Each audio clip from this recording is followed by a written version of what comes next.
Welcome to my class on Matthew Arnold's view of a critic. I am Professor Jaspreet Kaur, Associate Professor, Postgraduate Department of English, Cultural Studies and Foreign Languages. Matthew Arnold's literary work falls into three categories.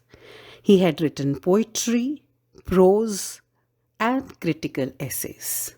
Since in this class we are concentrating only on his critical works, so I have displayed a few of his very important works as a critic. On Translating Homer was written in 1861. The Study of Celtic Literature was written in 1867, and the two volumes of Essays in Criticism were written in 1865 and 1888 respectively. Culture and Anarchy was written in 1869, Literature and Dogma in 1873, and God and the Bible in 1875. He was born in 1822 and took his last breath in 1888. Now let us come to Arnold's view of a critic, who Matthew Arnold thinks is a great critic, and what characteristics should he show if he wants to be universally acknowledged as a great critic. So students, Arnold insisted upon disinterestedness or detachment as a part of the critic's intellectual equipment and knowledge for the successful performance of the critic's task. So, according to Matthew Arnold, these are the two very, very important points that a critic should keep in mind before he claims to be a critic. There is nothing else in Arnold's criticism so deep rooted as his intense practicality. But this is combined with another characteristic rarely found along with it, namely an almost complete detachment of mind from what are usually called practical considerations. The practical man is generally self centered. He can take no man's view but his own. But in Matthew Arnold's opinion, to be self centered or self willed is absolutely incompatible with the quality of the Greek spirit, is disinterested objectivity. So, disinterested means keeping aloof from what is called the practical view of things. The criticism of literature, he means, must not be distracted from its course by consideration of politics or religion or of anything. Also, caprice, waywardness must be eliminated. Only thus can criticism be valuable and teach anything which is worth learning. To keep aloof from what is called the practical view of things is the indispensable condition of being practical in the better sense. For the practical view is the view distorted by irrelevant considerations, and also it precludes flexibility of mind. Criticism is to be exempt from partisan passions, and it is to practice a free play of the mind upon whatever material confronts it. Yet, while condemning the attention of the average man to what he calls practical considerations, Matthew is, in the higher sense of the word, a lover of practicality.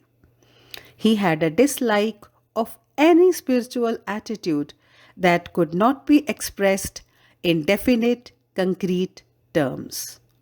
No one has more admirably disengaged from its pantheist setting the shrewd practicality of Emerson than he. The great idealist, in his view, was always practical. His dream castles have solid foundations, though their turrets may be in the clouds.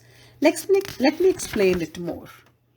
It is to Arnold's credit that he himself, as a practicing critic, was unusually disinterested. He was not a propagandist for any particular school of Victorian poetry. He did not feel compelled to exalt the 19th century as one of the great poetic ages merely because he happened to live in it, nor did he disparage it for that reason. He was far from being provincially nationalistic. His conception of culture was not confined by the standards or boundaries of any one group. In this respect, he differs from some of his more recent detractors who extol critical disinterestedness in a theoretical way, but who have approached literature from a point of view of fixed economic, political, historical, or religious interests, or else in terms of restricted stylistic value, even more intolerant and exclusive than those which had led Arnold to dismiss 18th century poetry. In fact, Arnold has often been censured precisely because of his disinterestedness. His religious and social attitudes especially have been disparaged for this reason. Disinterestedness, then, is the first and greatest rule of criticism, dear students. But the critic cannot be disinterested in vacuum. An indispensable part of his equipment is knowledge. Knowledge of the best that has been thought and said in the world. The equipment of knowledge is an indispensable even for the poet as it is for the critic. The English poetry of the first quarter of this century, with plenty of energy, plenty of creative force, did not know enough. And again, the true key to how much in our Byron, even in our Wordsworth, is this, that they had their source in a great movement of feeling, not in a great movement of mind. The critic must know the best that has been thought and said both in ancient and in modern times, not only in his own language, but in the languages from which his native literature is derived, and in those which are producing literature concurrently. It is thus by the comparative method, by seeing how others do what we also are impelled to attempt, that provinciality is avoided. But although he insisted on the need of knowledge, Arnold was fully alive to the danger of a vast load of learning. What it was vital to know was not everything that has been thought and said, but the best. There may be cases in which a man's erudition is out of all proportion to his critical faculty. While Aristotle showed us the critic in relation to art, Arnold shows us the critic in relation to the public. Aristotle gave us the principles which governed the making of a poem. Arnold gives us the principles by which the best poems should be selected and made known. Arnold's critic has a duty to society. The critic, according to Arnold, is a propagandist, tilling the soil so that the best ideas may prevail and making an intellectual situation of which the creative power can profitably avail itself. To prepare a social atmosphere which will stimulate the artist to make the best that has been written familiar to the public, this was the task of criticism according to Arnold. Criticism was to be a contribution to the problem of perfection or how to live.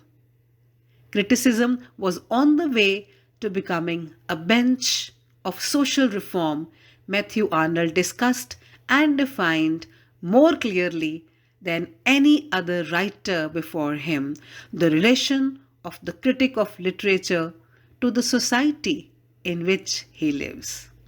Therein lies his distinctive contribution to the study of critical principles, a disinterested endeavor to learn and propagate the best that is known and thought in the world, and thus to establish a current of fresh and true ideas.